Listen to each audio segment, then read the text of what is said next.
আপনি শুনছেন বিশ্বসুখ কথামৃত। শ্রী শ্রী সুখদেব ব্রহ্মচারী কথিত আমার জীবন আমার বাণী। ঠাকুর বলেন, আমি বাংলা ভাগের অনেক পরে এদেশে এসেছি। অনেক দুঃখ কষ্ট সহ্য করে এখানে ওই পুরনো আশ্রম প্রতিষ্ঠা করেছি। গ্রামবাসীরা আমাকে উৎখাত করতে চায়, সেজন্য 8 বছর মামলা করতে হয়েছে। মামলা পাবার পর গ্রামবাসীরা আমার কাছে আসতে লাগলো। যারা এলো তাদের মধ্যে গুণী ও শিক্ষিত লোক খুব কম। অনেক পরে পেলাম তোমাদের। বহিরাগত ভক্তরাও আসতে লাগলো। ক্রমে ক্রমে ভক্তের সংখ্যাও বাড়তে লাগলো।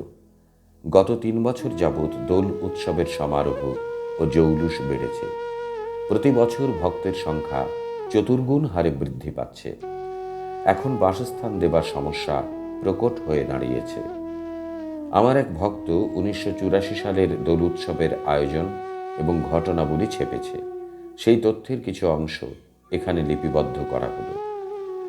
বিগত 3রা চৈত্র 1390 শনিবার, ইংরেজি 17 মার্চ 1984, বর্ধমান জেলার অন্তর্গত কাটোয়া শহর সংলগ্ন বিকিহাট গ্রামে বিশ্বসুখ সেবাশ্রম সংঘের দোল উৎসব মহাসমারোহে উদযাপিত হইয়া গেল। এই উৎসবে ভারতের বিভিন্ন কেন্দ্র এবং উভয়বঙ্গের বিভিন্ন মোকাম হইতে আগত প্রায় 10 সহস্র ভক্তগণ শ্রী শ্রী ঠাকুর সুখদেব ব্রহ্মচারীর আশীর্বাদ লাভ করিয়া ধন্য হইয়াছেন।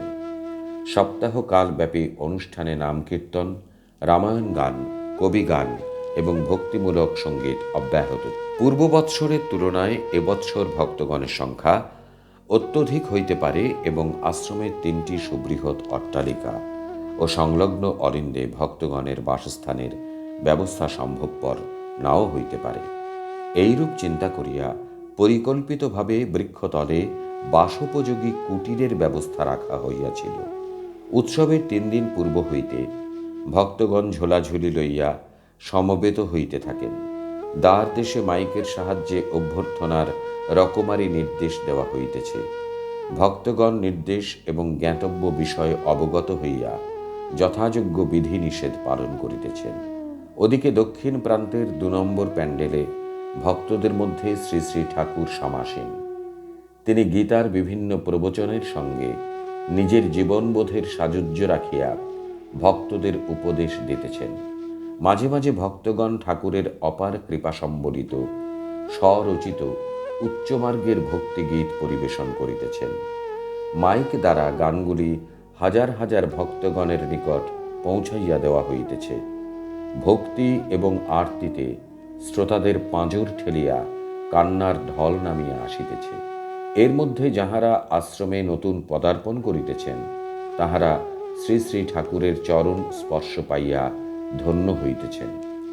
একসময় ভক্তগণের ভিড়ের চাপ বৃদ্ধি পাওয়ায় শ্রী শ্রী ঠাকুরকে বাঁশ ঘেরা নিরাপদ আশ্রয়ে স্থানান্তরিত করা হইল।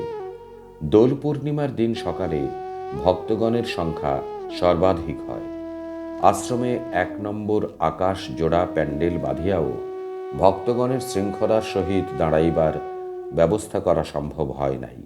এরপর নিকটবর্তী গ্রামগঞ্জ হইতে অগণিত ভক্তগণ এবং গুণমুগ্ধ দর্শকরা সমবেত হইতে থাকেন। সকলেই প্রসন্ন চিত্তে লাইনে দাঁড়াইয়া ধৈর্য এবং স্থৈর্যের পরীক্ষা দিতেছেন। শ্রী শ্রী ঠাকুর প্যান্ডেলের দক্ষিণ পার্শ্বে একটি অনুচ্চ বেদিতে বসিয়া আছেন। শান্ত পদক্ষেপে ভক্তগণ অগ্রসর হইতেছেন। বেদির প্রবেশ এবং নিষ্ক্রমণ পথে ব্যাজ পরিহিত 4 জন স্বেচ্ছাসেবক শৃঙ্খলা রক্ষার জন্য অতন্দ্র প্রহরীর কাজ করিতেছেন। অন্য কয়েকজন শ্রী শ্রী ঠাকুরের ক্লান্তি এবং অবসাদের দিকে লক্ষ্য রাখিতেছেন। দ্বীপ্রহর গড়াইয়া গেল, শ্রদ্ধাঞ্জলি অর্পণ শেষ হয় না। সারাদিনের অবসাদ অগ্রাহ্য করিয়া ঠাকুর প্রসন্ন চিত্তে শ্রদ্ধার্ঘ্য গ্রহণ করিতেছেন।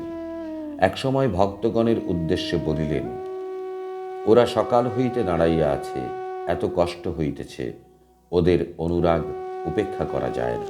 ভোগ প্রসাদের ঢালাও ব্যবস্থা। কিউদিয়া শৃঙ্খলার সহিত ক্যান্টিন প্রাঙ্গণে 3 নম্বর চাঁদোয়াতলে প্রবেশ করিতে পারিলেই সেবার ব্যবস্থাটা চুকিয়া যায়। ওদিকে প্রায় 1 ডজন বিরাট আকায় চুল্লিতে ভোগ প্রসাদ তৈয়ারি হইতেছে। এবং 2 ডজন স্বেচ্ছাসেবকদের অক্লান্ত পরিশ্রম এবং চেষ্টায় আহার পর্বটা সুসম্পন্ন হইতেছে। অধিক সন্ন্যাসীতে যে গাজন নষ্ট হয় না, এক্ষেত্রে তার প্রমাণ পাওয়া গেল। প্যান্ডেলগুলি নির্মাণকল্পে আশ্রমবাসী এবং বহিরাগত ভক্তগণের পারদর্শিতা প্রশংসার যোগ্য।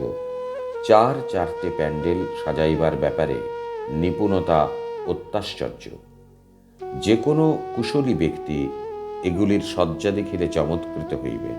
মাননীয় সরকারের বদান্যতার উপর নির্ভর করিয়া বিদ্যুৎ চাহিদা এবং প্রকল্প করা হয় নাই।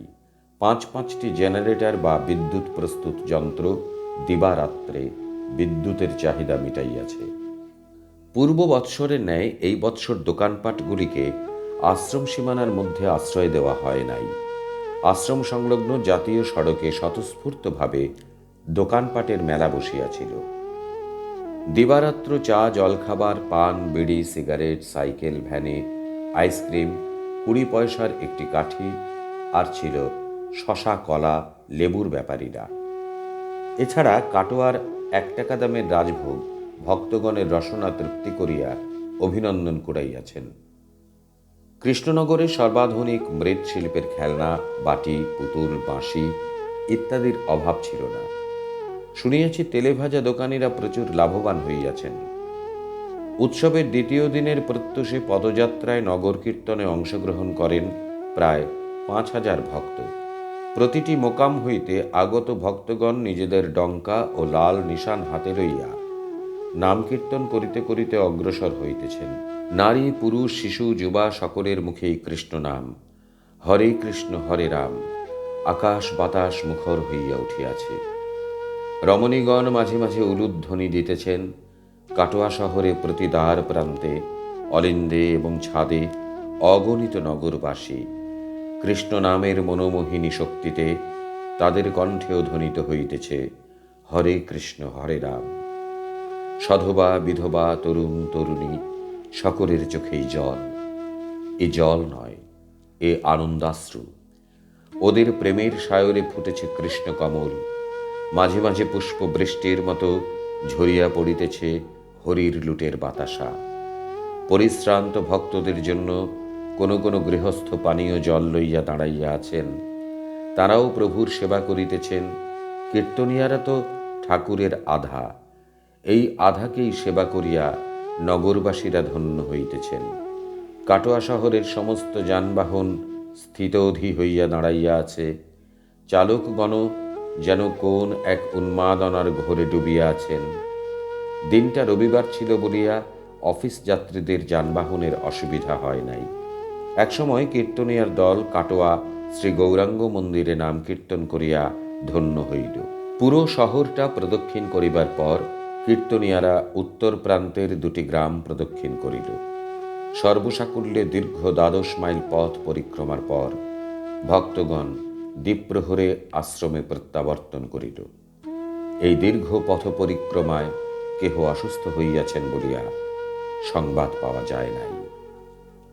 1984 সালের জুলাই মাসের এই প্রতিবেদন শুনলেন বিশ্বসুখ কথামৃত।